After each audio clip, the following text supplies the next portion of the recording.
జిల్లా ఎమ్మెల్యేలు గుమా పట్టించుకున్నాడు లేడు, పిలిచినోడు లేడు. నన్నెందుకు అరెస్ట్ చేసిండు? మెడికల్ కళాశాల ప్రారంభ రోజున నన్ను ఎందుకు అరెస్ట్ పెట్టిండు? మన పార్టీ సాధించింది, చరిత్ర మనదే, రికార్డు మనదే.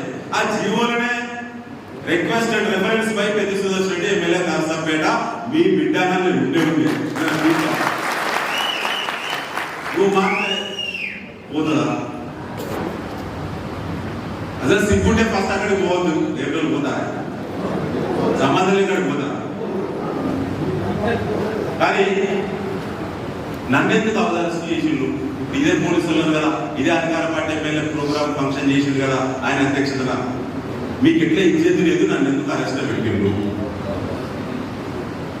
మన పార్టీ సంబరాలు చేస్తున్నది వారం రోజుల నుంచి. అప్పుడు సంబరాలు చేసినా రెండు కాలేజ్ ఓపెనింగ్, మనం కాలేజీలో సంబరాలు చేసినాము, ఒకటే సంబరాలు చేసినాము, ఆరోగ్య స్వీట్ల పంపిణీ సంబరాలు మనం కార్యక్రమం పెట్టుకున్నాము.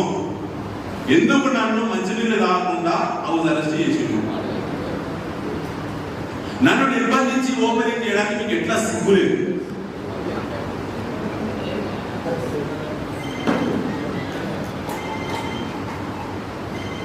చర్చ పెట్టాలి దయచేసి గ్రామాల్లో.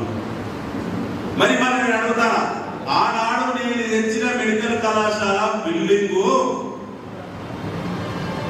మీరు ఓపెనింగ్ చేసింది కదా, మరి నేను తెచ్చిన ఈ వందల కోట్ల రూపాయలు ప్రతి ఊరు, ప్రతి దండ, ప్రతి పల్లెకు సంబంధించిన అభివృద్ధి విషయంలో కూడా మీరే రావేసుకోండి, మీ విగ్రహంలో పెట్టుకోండి, మాకు అభ్యంతరం లేదు.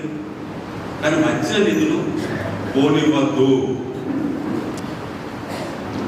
ఆనాడు అన్ని మంచి నర్సంపేటలో ఉండి క్యాంప్ ఆఫీస్ లో 24 గంటలు ఆలోచిస్తేనే వందల కోట్ల రూపాయల నిధులు వచ్చినాయి, ఖర్చు అయింది. ఇలా నిలువనే 450 కోట్ల రూపాయలు నర్సంపేట నియోజకవర్గంలో నిల్వ ఉన్నాయి. ఆనాడు మనం తెచ్చినాయి అంటే దాని వెనుక ఎంత శ్రమ ఉంటుంది? మీ అందరి యొక్క, మన నాయకుల యొక్క ఒత్తిడి ఎంత ఉంటుంది? ఎన్ని వందల వేల గంటలు కష్టపడితే అన్ని నిధులు, అన్ని జీవోలు వస్తాయి. నేను కాంట్రాక్టర్లు కాదు, ఎట్లా సాధ్యమవుతుంది? కరోనా మనలో సగం తిన్నది కదా టైము, 2.5 ఏళ్ళు కరోనాతోటే కదా మన సంసారము. మనకున్న టైం ఎంత? ఇది 2.5 ఏళ్ళు. 2.5 ఏళ్ళకి అన్ని ఎట్లా వచ్చినాయి? ఎంత కష్టపడితే వస్తుంది? బాధ అనిపించదు?